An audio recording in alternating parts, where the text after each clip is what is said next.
Wednesday morning, 9:30 a.m., Los Angeles. A 911 dispatcher picks up the phone. The caller doesn't sound panicked. He doesn't ask for help. He doesn't even report a crime. Instead, he says, "I am the Son of Man. I just killed the man of sin." Then he hangs up. Police arrive at a house on Irwin Street in Tarzana. An 81-year-old man is lying in the front yard, stabbed in the chest. He doesn't survive. And the man responsible? Standing outside, waiting. He flags the officers down himself. Most people hear this and think they already understand it. Unstable man, tragic crime, case closed. But here's what stopped me. This wasn't a stranger. This was someone he lived with. Someone who sat at the same table, walked the same hallways, said good morning to him. So the question isn't just what happened. The question is, how long had it been happening inside his mind before anyone noticed? Stay with me. His name was James Handy. Jumanji, Logan, Top Gun, The X-Files, Criminal Minds, more than 150 acting credits, nearly 50 years of work.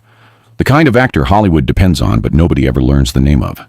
81 years old, still working, still showing up, living with his girlfriend in Tarzana.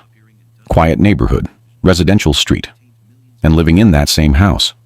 His girlfriend's son, 44-year-old Michael Gledhill, the man police would later arrest for murder. These two men shared a kitchen, a front door, a daily routine, which means James Handy looked at Michael Gledhill, probably many times, and saw nothing unusual, just a man he lived with. But something was happening on one side of that relationship, and James Handy had no idea. Here's what police confirmed. June 3rd, 9:30 a.m. Officers respond. James Handy is unconscious in the front yard, multiple stab wounds to the chest, rushed to hospital, pronounced dead. Michael Gledhill doesn't flee.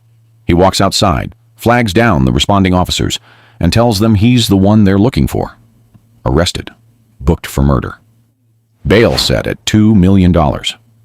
Now, investigators have not released a motive, but here's what we do know, and it's more revealing than any motive. He didn't say, "I killed James Handy." He didn't say, "I killed a man." He said, "I killed the man of sin." That's not describing a person. That's describing a role. But here's the detail most coverage missed entirely. After his arrest, Gledhill showed no distress, no remorse, no confusion. Calm, cooperative, almost relieved. Like someone who had just finished something they'd been waiting a long time to finish.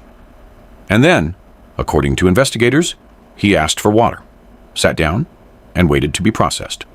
That detail should stop you. Think about what that calm means. A man who kills in rage, he knows immediately something went wrong. He panics, he runs, he lies. A man who kills because he believes he was supposed to, he doesn't run, he waits. History has seen this before. In 1994, Paul Hill shot and killed a doctor outside a clinic in Florida. He put down his weapon and waited for police.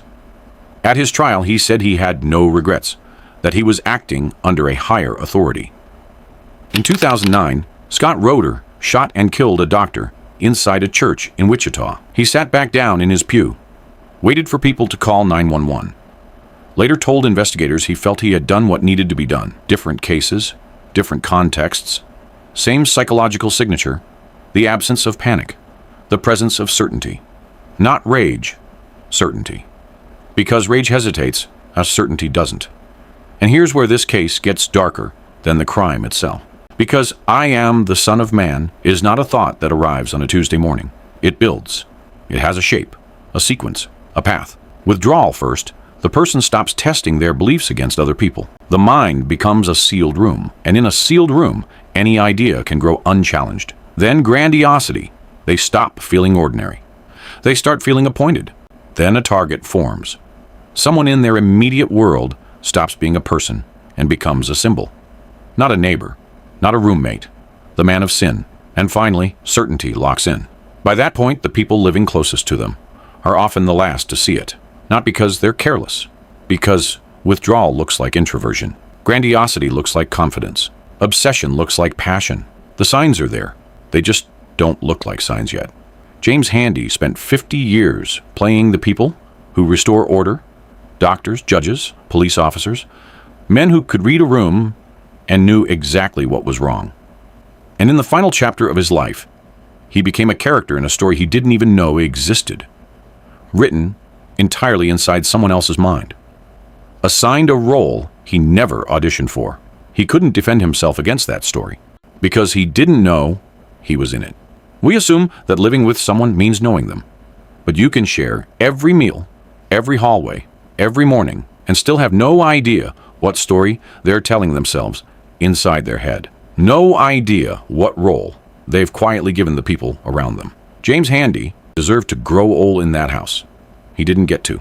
So, the next time someone close to you feels slightly unreachable, more isolated, more certain, more closed off, don't dismiss it. That feeling that something is off, that's not paranoia. That's information. Because the most dangerous shifts don't arrive loudly. They arrive in ordinary moments. Until one morning, a phone rings, and someone says, "I am the Son of Man. I just killed the man of sin." Subscribe to Theoristic for more such insights.